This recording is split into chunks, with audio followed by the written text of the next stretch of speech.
Do you ever have those days when you go back and forth and couldn't decide what you want to do professionally? Oh, absolutely. Um, my executive functioning issues and my depression are they make it really, really difficult to commit to going to college for anything or holding down a job or anything like that. Like, I worked as a housekeeper at a hotel for like 2 months, and by the very end of it, for like 3 weeks, um, I was using methamphetamine almost every single day just to be able to uh, be motivated and have the energy to do the work that I was doing. Otherwise, like I wouldn't have been able to get out of bed. I was so depressed. It was a miracle that I was able to do that job for as long as I did sober. And then, I was taking benzodiazepines every single day just to sleep because, I didn't want to come into work with multiple hours or multiple days without sleep because of the existing insomnia I have and the methamphetamine use. So I was taking these two things every single day just to work my job because, otherwise I was just so depressed that, you know, I I thought I was going to kill myself having to work that job. And so by the end of it, I was leaning on this substance abuse. It was really bad. Um, the worst neat streamer was that Hoppa dude who was your friend Red or something. Yeah, Raymo. I'm so glad you said that about Requiem for a Dream. I always felt the same. It's super cringe and inauthentic. Train Spotting was great, and Heaven Knows What is extremely gritty and authentic. I haven't seen Heaven Knows What. How do I learn such deeper things about humanity and the world and the realities of the human mind without wanting to kill myself? Um, I think exposure over time helps. Um, Exposure over time helps, and the less you run away from a thing, the easier it's going to be to deal with. So just keep on trucking is the most simple advice one could give.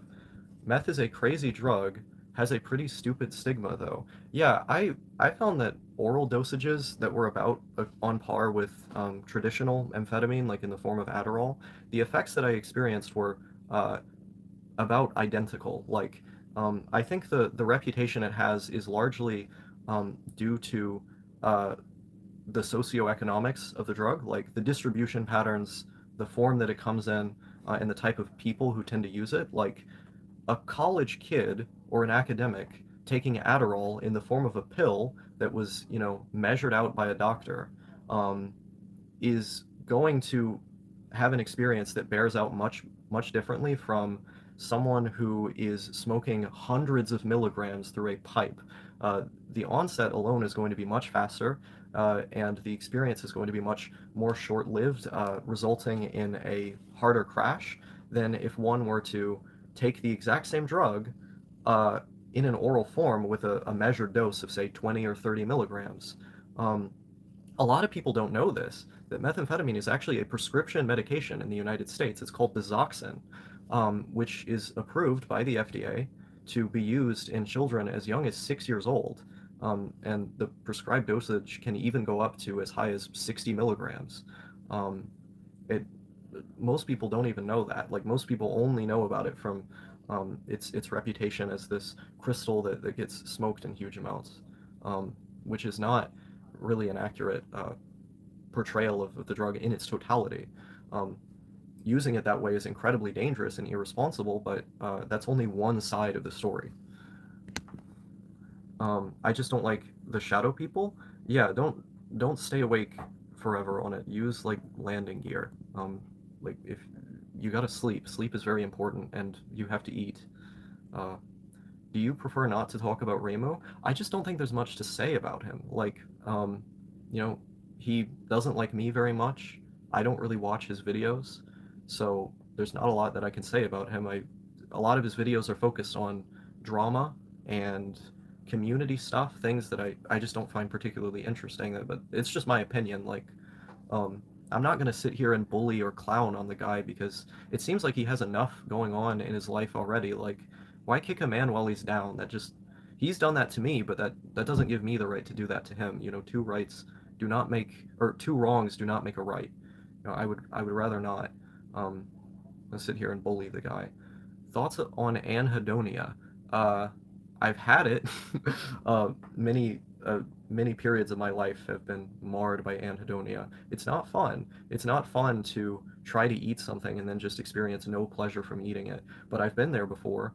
Um, I'm not in a period of anhedonia right now, but I have a major depressive disorder, so sometimes uh, that can look like having anhedonia. Like sometimes I have anhedonic symptoms, but thankfully that's very, very rare for me.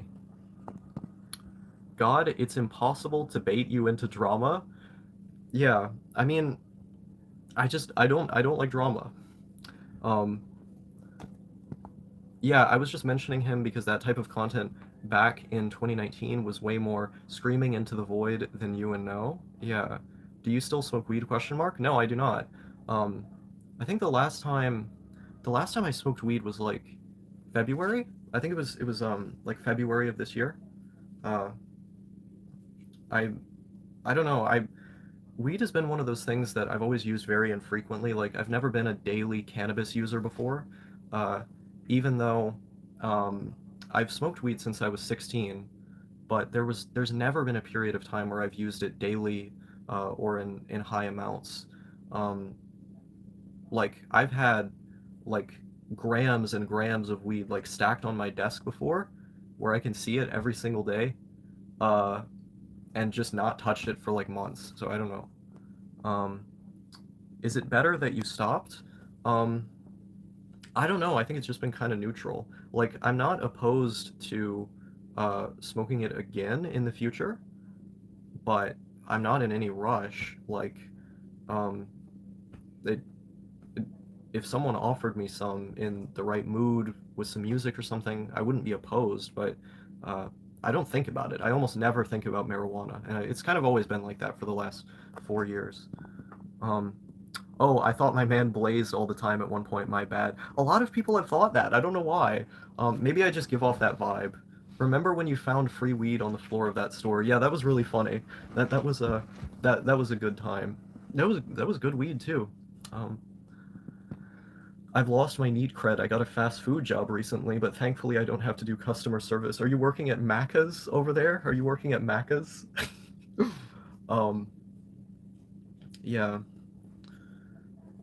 I don't know. I used to drink alcohol every single day, and I did that for almost 2 years. It was like a year and a half about that I drank really heavily. Like I would wake up and pull out the vodka and drink, and I wouldn't really get that drunk at that time of day. I would just kind of feel normal, and then it would be closer to like the afternoon, and then I would get drunk, and I would just stay drunk for a lot of the day, and then at night I would kind of drink myself to sleep.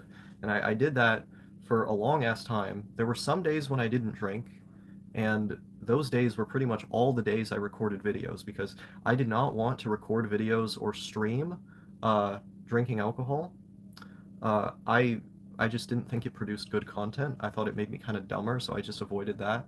But I was an alcoholic. I was drinking way too much. And once I stopped doing that, my life did get a lot better. Oh, it took a while, you know, it took like a year, but and the withdrawals were really hard to go through, but I'm glad I stopped drinking. That's dangerous. Alcohol deserves the stigma, TBH. I got ulcers. Oh man, I'm sorry to hear that. It is definitely dangerous. Like a lot of people don't know that uh, alcohol addiction can kill you. Like if you drink all the time for long enough and you suddenly stop, the withdrawals are so great that they can actually kill you. You can have seizures and then ultimately die. Um, so it's not something to screw around with. It is one of the most dangerous drugs in existence, which is insane because it's so commonplace. I do think it can be used responsibly. Most people who drink responsibly, but uh, when used irresponsibly, it's not good. And you know, even just a moderate amount of alcohol has some neurotoxicity. Uh, that's not good. Cardiotoxicity as well. Um, I mean the effect, like why you get hangovers, it's literally your body eliciting an autoimmune response because the prior day you had poisoned yourself. And so when you have a hangover and you wake up the next day, like you're um, somewhat withdrawing from the drug, and also your body is reacting to the poison that you gave yourself. So alcohol is serious. Like it's not something to screw around with. Also, normies should not be drinking. They become aggressive, like my dad. Um, I've been around a lot of people who have drank, and seldom have they become aggressive. I know it's a thing that happens a lot because when people who already have anger issues have their inhibitions removed, it's like no holds barred. Like they just don't give a shit, and then they get mad. But like I've gotten angry at someone after having drank like once, like one time, and it was when I was in a really toxic relationship. I yelled at my ex-boyfriend and said some crazy shit after like drinking way, way too much. But that was literally one time, and I've been drinking since I was like 14. I didn't go off on people and get angry when I was a 14-year-old drinking, so I don't know. I'm a pretty jolly drunk. It kind of, I made this list. I made a comprehensive list of every drug I've ever tried. Uh, and there was a huge overrepresentation of depressants. Like there were so many depressants on there that I was like, I'm kind of getting lazy with my meta, or I guess my past self was lazy with their meta. Um, and I think like the reason why I had tried so many different depressants is because depressants like alcohol, they kind of just make me not give a shit. Like if I started out angry and then I drank, I wouldn't suddenly indulge in the anger more. I would just cease to give a shit about whatever I was mad about. And so, at the height of my addiction, I found myself, um, I found myself drinking to curb anger. Depressants mostly because of ease of access also, question mark? Not really, no. I think it was primarily because of a preference. Like I was self-medicating with opiates and benzodiazepines and alcohol and dissociatives, which are kind of a depressant. Like dissociatives are weird because they're technically a hallucinogen, but they also have a depressant effect. Um, and there are also some dissos that are very stimulating, like a lot of the PCP analogs that I tried, like 3-MeO PCP, for example, very stimulating compound. Um, but like ketamine has depressant effects, and I've used a lot of ketamine. Uh, and that's not super easy to find. Um, so I think a lot of it had to do with just being depressed and anxious. How is ketamine? That's definitely one of my favorite drugs. I love ketamine. Like the afterglow that I feel like days after, uh, I would do it. Sometimes weeks after, I would feel like significantly less depressed. Um, the experience itself, like especially with higher dosages, the kind of out of body experience I would have would, in a sort of inadvertent way, like increase my immersion into, say, video games like a lot. Like ketamine's super, super immersive. I loved playing video games on that. Also, there's no other drug, and I've done over 50 different drugs.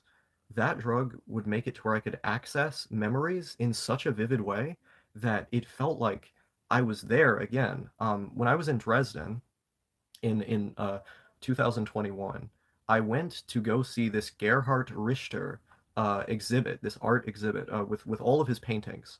Um, and there was this time I did ketamine almost a year after that, this year, um, and I was in a call with No Thank You at the time, and he was telling me the story of a time he did DMT, and I was listening to him, but so many of the descriptions that he gave vividly reminded me of Gerhard Richter's art, and so as he was talking, I had my eyes closed.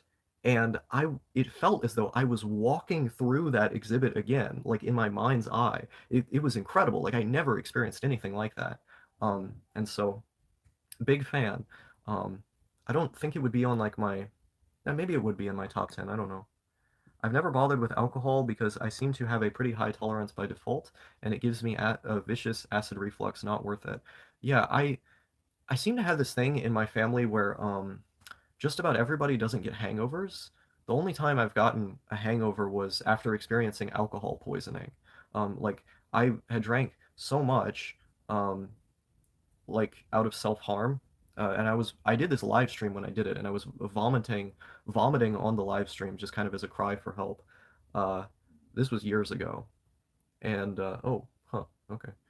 Uh, and I ended up waking up the next day feeling like absolute shit because of the alcohol poisoning. But besides that, I've never gotten a hangover before.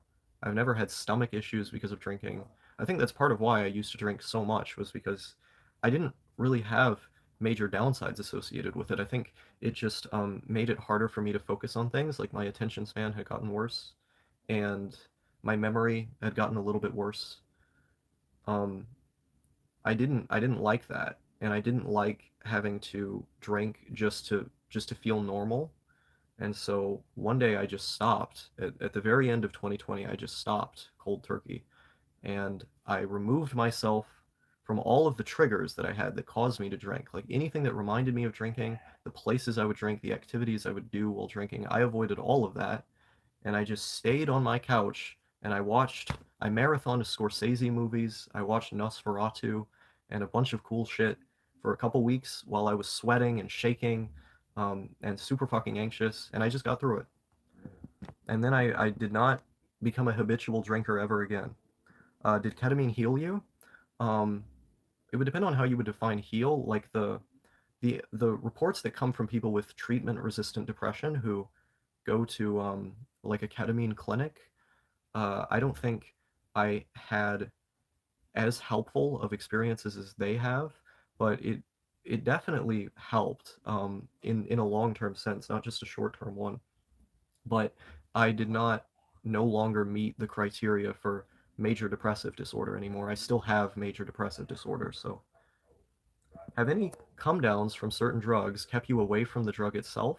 If I smoke weed, I wake up with a huge brain fog, so I either need to binge weed or never do it. That's interesting. I've heard some people mention getting a come down from marijuana, but I've just never gotten that before. Um, yeah, I think um, meth is definitely one of those ones. Like at the very end of me living in Wyoming, and after I had quit my job as the hotel housekeeper, I I had this moment where I felt like complete and utter shit because the day prior I had just been redosing and redosing and redosing on this substance. I lived in Casper. No, I lived in Laramie, but I was at a point where I felt like suicidally depressed. I could not focus on anything. Like my room was a mess because stay I couldn't keep my attention on something for like 10 seconds to move it where it belonged. And I called my friend No and I was just like, I want to stop this. I want to stop. Like this is terrible. Like what am I doing to myself? What am I doing with my life? And ever since then I have not touched that substance. Um and I don't intend to. Uh like I said, I don't have a holistically negative view on it. I have a pretty nuanced view on it, but I can say definitively that by the end of my time there in that state, I was using it in a very unhealthy way, in a destructive way. It became destructive, and so I was like, no thanks, I'm not doing this. But with other drugs that have a very harsh come down, in general, like I just saw the come down as a transient thing. Like um, with with MDMA, for example, um, I've had some harsh come downs on that substance, and it didn't make me think I never want to do this again. It made me think, well, I'm gonna feel like this for about a day, and so whatever negative feeling I was having right then would be over, and and it usually was over. And then, about a month later or a couple months later, I would do it again and then have about the same thought. This has generally been my experience. Um, I guess cocaine. Cocaine would probably be the example I would give. I've only done that like less than 5 times. It's been like a handful of times, but I hated how short the duration was. That it would last like 15 minutes and then you'd feel like complete and utter shit. And I wouldn't be thinking, oh man, I really have to do more so I can get my high back. I would be thinking, man, this fucking sucks coming down from this thing. Like, why would I want to put this in my body? And then I didn't. And those 15 minutes were pretty all right. Um, with meth, you get at least 6 hours. Yeah, exactly. Like, those 15 minutes would be pretty all right, but I would think that amphetamines would feel better and they would last much longer. So I was just like, this is a fucking waste. Like, I don't need this. I guess Coke is like really the only example like that I can give. I generally don't like drugs that have a very short duration. Which Scorsese movies? I watched almost all of them. Any physical ramifications? I've noticed stems make my hair go thinner because I never eat um, no nutrition, or did you not neglect those duties like eating on it? I would make sure I would eat. It was just very difficult. Like it felt like my stomach like wanted to throw up but never would. It would like I would force it down and it would feel as though like my from my throat or my esophagus or something, it was like physically trying to push whatever food I was putting in out, but I would just force myself to eat anyway. Um, the main physical ramification I noticed uh, from doing amphetamines was like my skin. I noticed that like skin was peeling off of my face uh, from dehydration, and also it just does that. Like, but the thing is, I would be drinking water constantly. Like, I'd be drinking so much water, but I would still feel um, dehydrated. And so I definitely looked different. Like I think I looked less attractive when I was doing meth. Um, Besides that, I don't know. I think any jaw clenching or teeth. No, my teeth didn't get fucked up. I experienced jaw clenching, yes, but I would chew on gum or I would chew on something, and so my teeth didn't get fucked up. So do coke addicts sniff every 10 minutes? Yeah, like every like 10, 15 minutes. Um, I'm not about that. I, Either the cat is scratching wood because his claws or he wants to go out. I'll probably let him out in a bit. I really hope my mom isn't hearing all this stuff because it's really easy to it's really easy to hear in this house.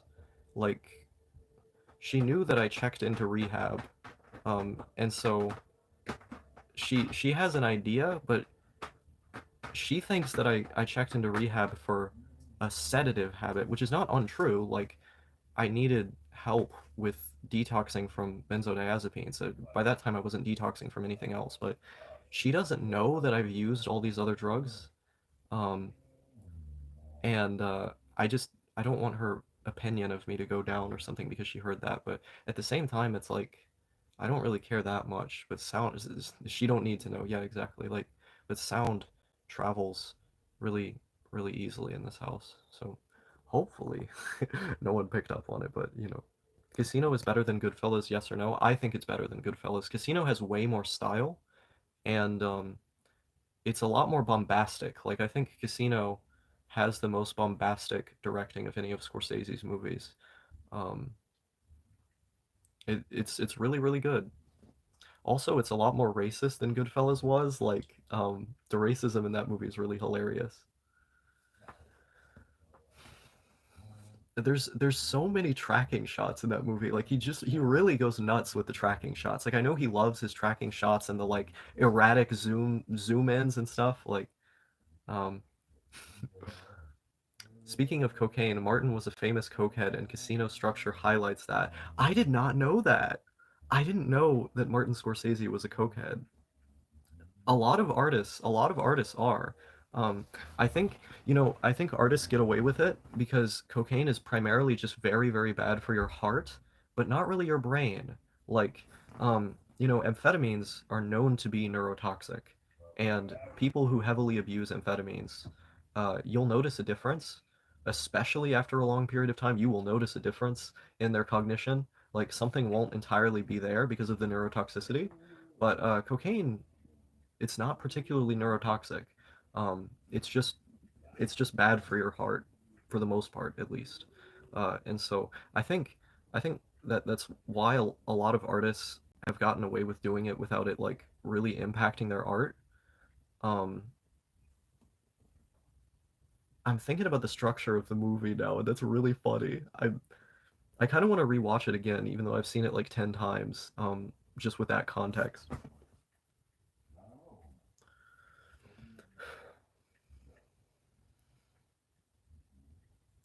So apparently after Taxi Driver, he was crazy on coke, made New York, New York on cocaine, and De Niro got him off of it by the time Raging Bull was made. Huh. That huh. I'm kind of tracing the lineage now and kind of seeing it. I definitely need to rewatch New York, New York then. Oh my God.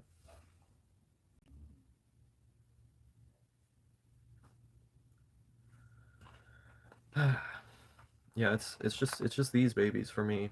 These days it's this and this. I mean,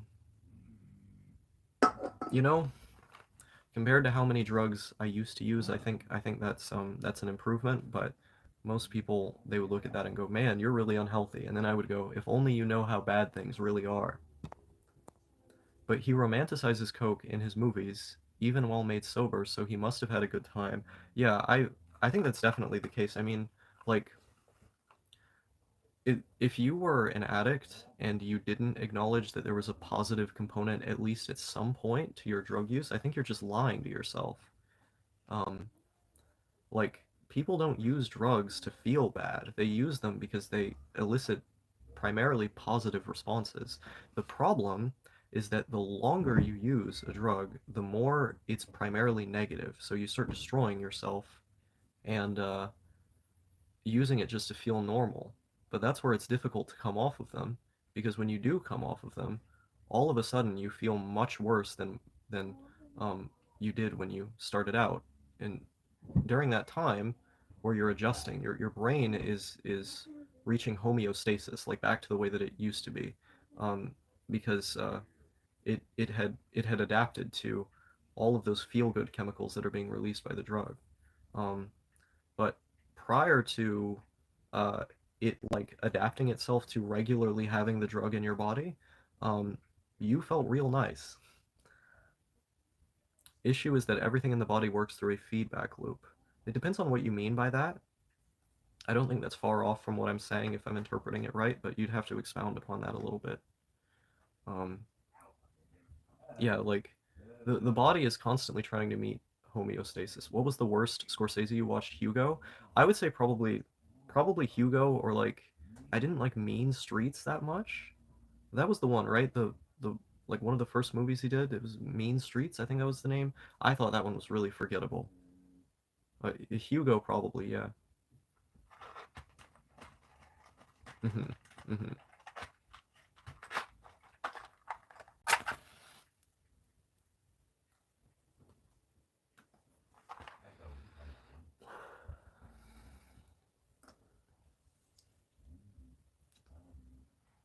Oh yeah, Bringing Out the Dead is super underrated. That's one of my favorite movies actually. Like I don't think he's ever gone quite that gothic ever in a movie. And the fact that it has fucking Nick Cage as the main character in a Scorsese movie is amazing. It's such a good movie. Making me want to smoke. Don't do it. It's really bad for you.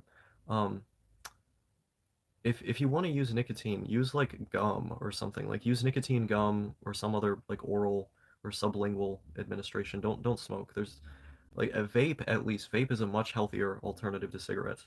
I smoke cigarettes because I like how they taste and I'm self-destructive.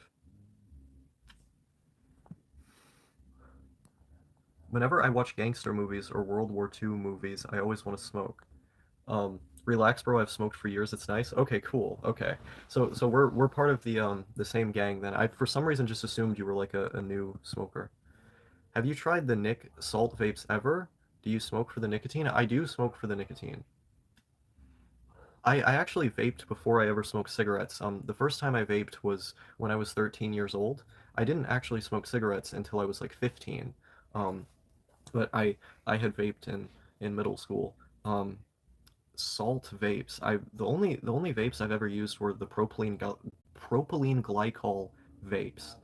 Um, I've never used like water-based vapes before. I don't know.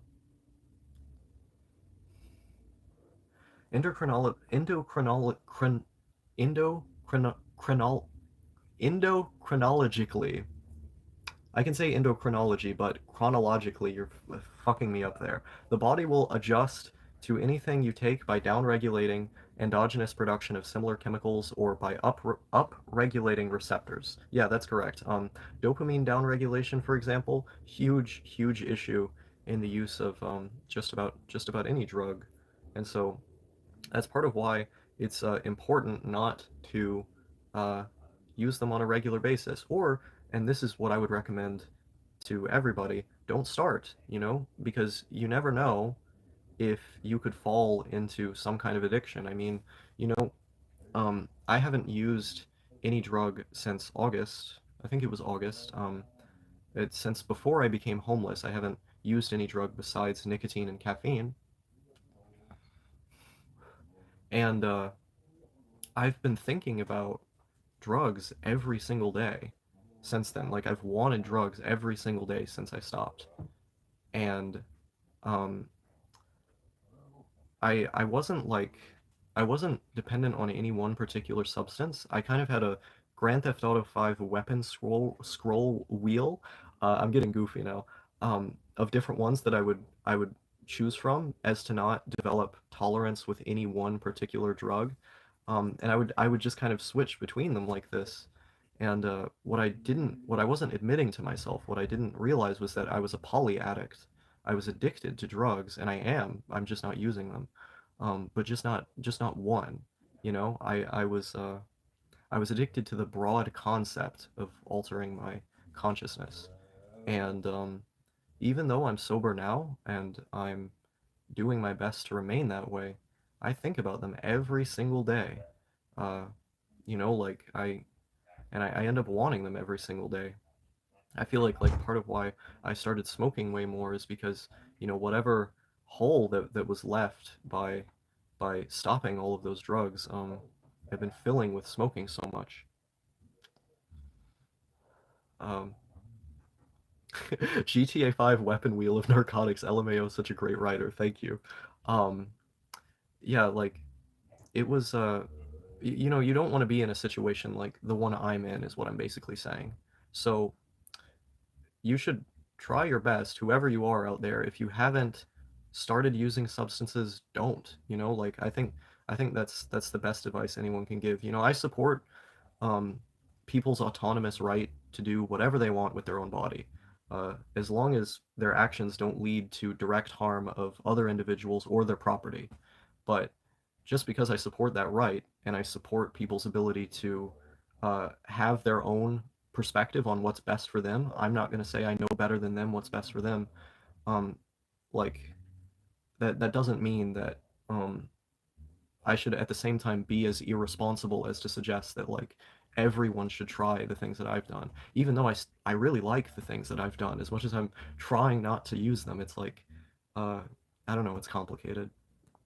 How old are you? I'm 20 years old. Polyaddict, I like that word. Get out your thesaurus, lads. Let's make Osaka try to pronounce some big words. Go ahead. Um, so you will never be able to use the same protocol for anything, have the same effect for any period of time body owns you. I think after long enough, your body readjusts to the homeostasis you were like previously in. So your the endogenous chemicals you were producing at the start begin to be produced in a similar vein. It just takes a while. I smoke for narrative reasons. It's a big part of role playing as a human being. That's funny. Um, yeah, I turn 21 in April. And April 29th is my birthday.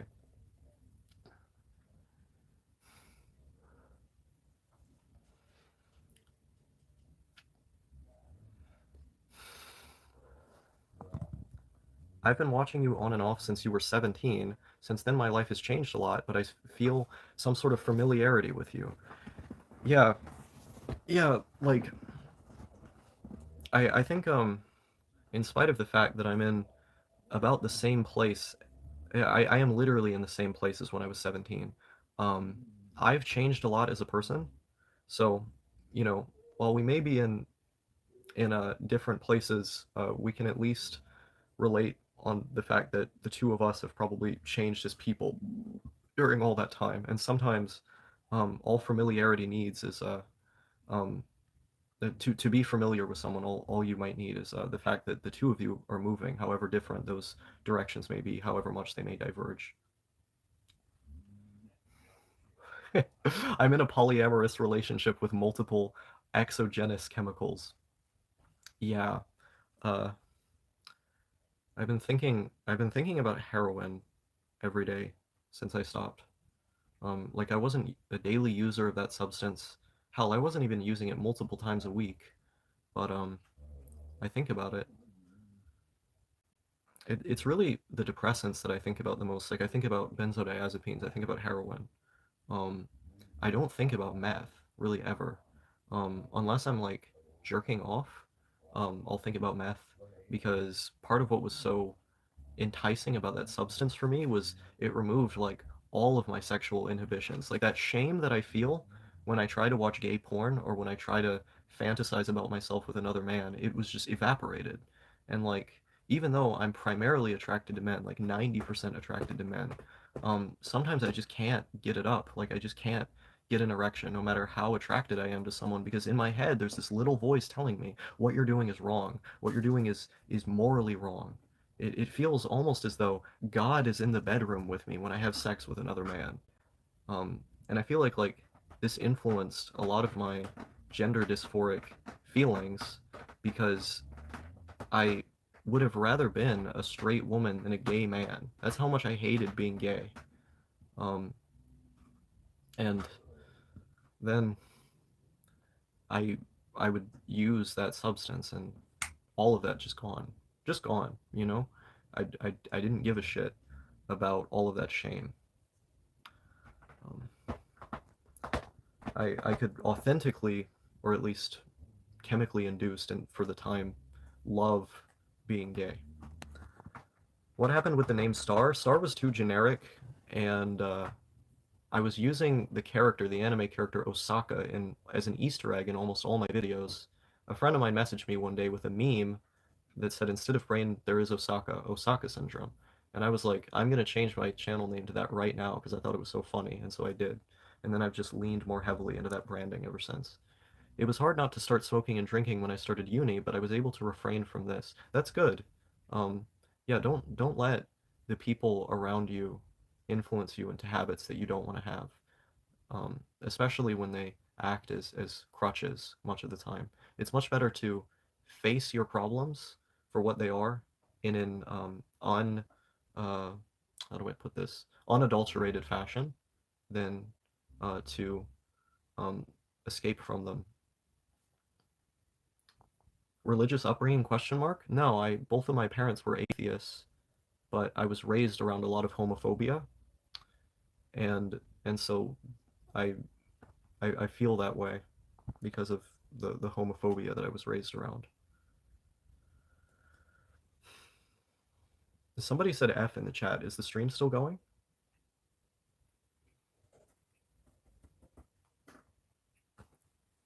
I'm gonna try not to okay, cool. I'm gonna try not to smoke all of my cigarettes. There's 8 of them left. So I'm gonna try to leave that box there. Um, I'm gonna call my doctor in the morning, and I'm gonna ask if I can get nicotine patches or some other like form of medicinal intervention to stop smoking because I don't like the fact that I have to smoke just to feel normal. Like I still get effects from nicotine. Like it still improves my mood, reduces my anxiety, increases my focus, um, my verbal capacity. I still get positive effects from it. But at the same time that I'm still getting those effects, I also find myself uh, with a headache due to not smoking. I find myself more anxious due to not smoking. I find myself more depressed due to not smoking. And I don't want to be like that. I don't want to be relying on this one highly toxic drug just to not have those things happen. Um, it's addiction. Yeah, it is addiction. I am addicted to nicotine. I'm well aware of that. Um, and so I'm gonna call my doctor in the morning. I've been saying this throughout today. After I bought that pack of cigarettes, that I'm gonna talk to my doctor in the morning about getting this fixed because I know I can do it. I know I can stop. I've stopped with other things before. Um, I was an alcoholic at the end of 2020 for almost 2 years, and I stopped successfully, cold turkey. I just powered through it, and that was out of the strength of the will. That was out of my ability to assess what were the root causes of my addiction, identify the triggers associated with it, and then planning around that as to not fall back into those habits. and I was successful. I did it. You know, I've been staying away from all those other drugs for this period of time. So I know I can do it with nicotine also. I just have to try. And so I'm gonna do that. Uh, when the doctor's office opens, I'm gonna call them and I'm gonna seriously address this. I usually smoke roll-ups, way less chemicals. Yeah, I've heard that about I've heard that about um, rolling your own. I don't. I just don't like rolling my own cigarettes. For some reason, I like smoking through filters. Um, it's I don't know why. Facing your problems sober gives you all the building blocks to heal yourself. Doing drugs gives you a good result, but no tools to keep you up.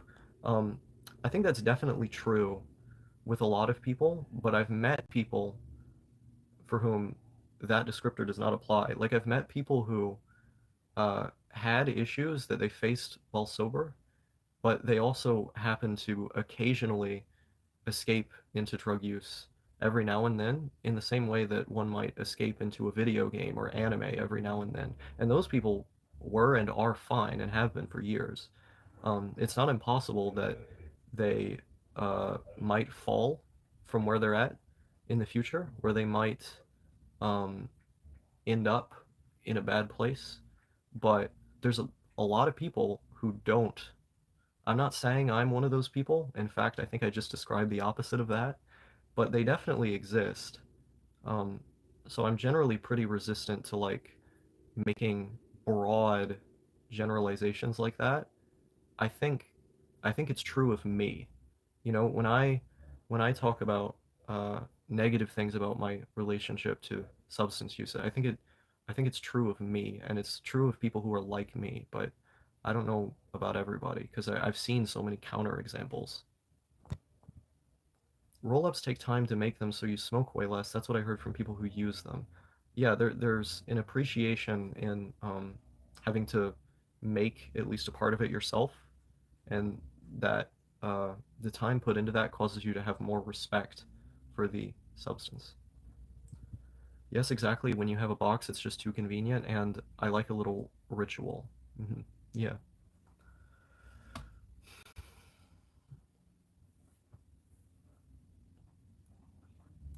I think a huge part of why I'm an addict is environmental because like a lot of things about my life right now are just really shitty. Like I don't want to live here. I don't want to be completely alone. I want to I want to be seeing my friends and you know, I want to be doing productive things with those friends in the real world. By the way, did you ever vomit your first time on heroin? No. Um, I vomited on oxycodone when I was like 17. Um, but not from heroin, no. I haven't even vomited on fentanyl, which, you know, I got nauseous on fentanyl, but I didn't vomit. Um, but I've only ever used that like twice. One of them was unknowingly in something that I thought was this tramadol analog called O-des-methyl tramadol. Apparently, there was a not unsubstantial amount of fentanyl in that, and I ended up having a very intense and probably somewhat dangerous experience that way. The other time was intentional, and so measured properly. Both of those times I felt very nauseous, but I didn't throw up. Um, I've never thrown up from heroin.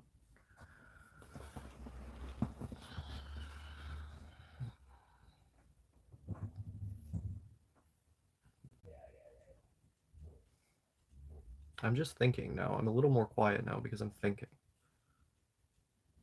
Um, I wonder how many messages haven't been able to get through on the chat because we've been talking about such uh too hot for YouTube type subjects like the kind that moderation doesn't like or YouTube's bot moderators don't like.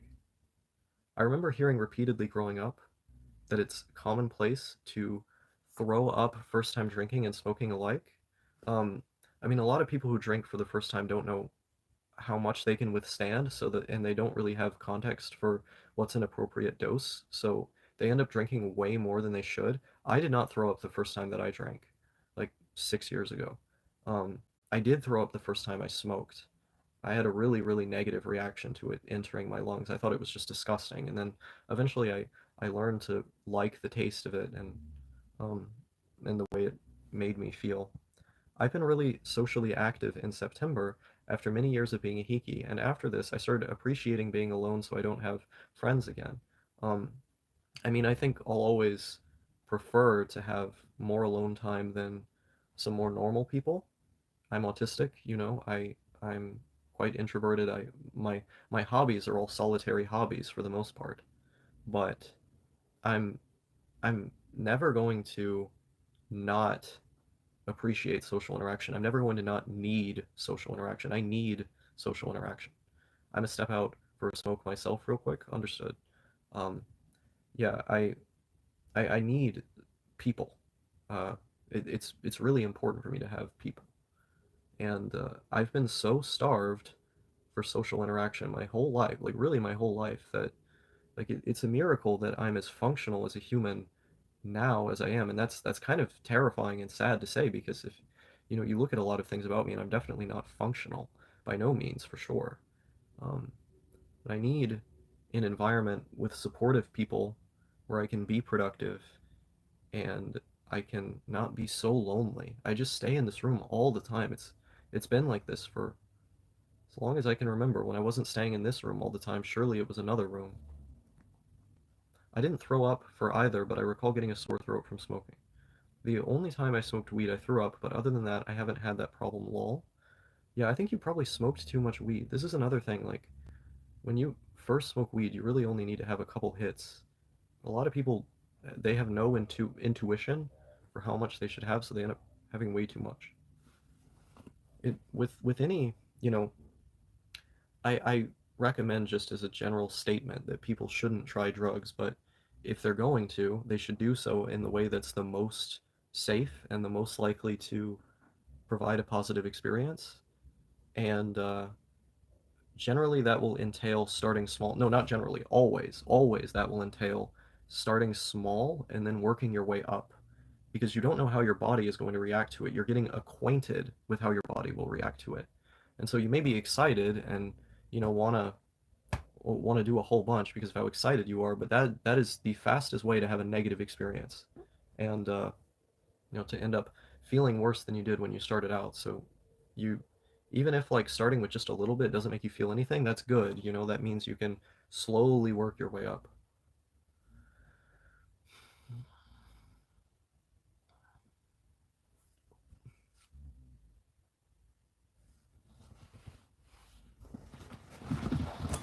I should definitely drink water. I haven't been drinking water.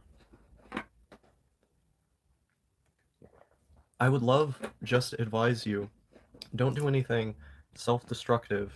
You have a brilliant mind, and generally your youth impulsive decisions will determine if we waste potential.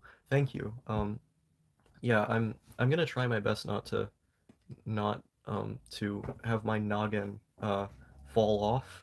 Um, I've used substances that are neurotoxic before, but um, I've tried my best to use them in a manner that like reduces that as much as humanly possible, or just doesn't evoke that response.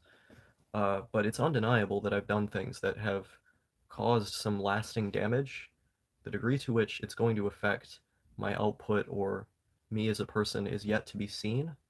Um, I don't think it's been that much thus far, but that could always change. And I'm going to be the one who decides whether or not that changes. And I'm trying to live my life in a way that treats it as something valuable and to treat myself as something valuable, which necessarily entails not destroying that life or myself.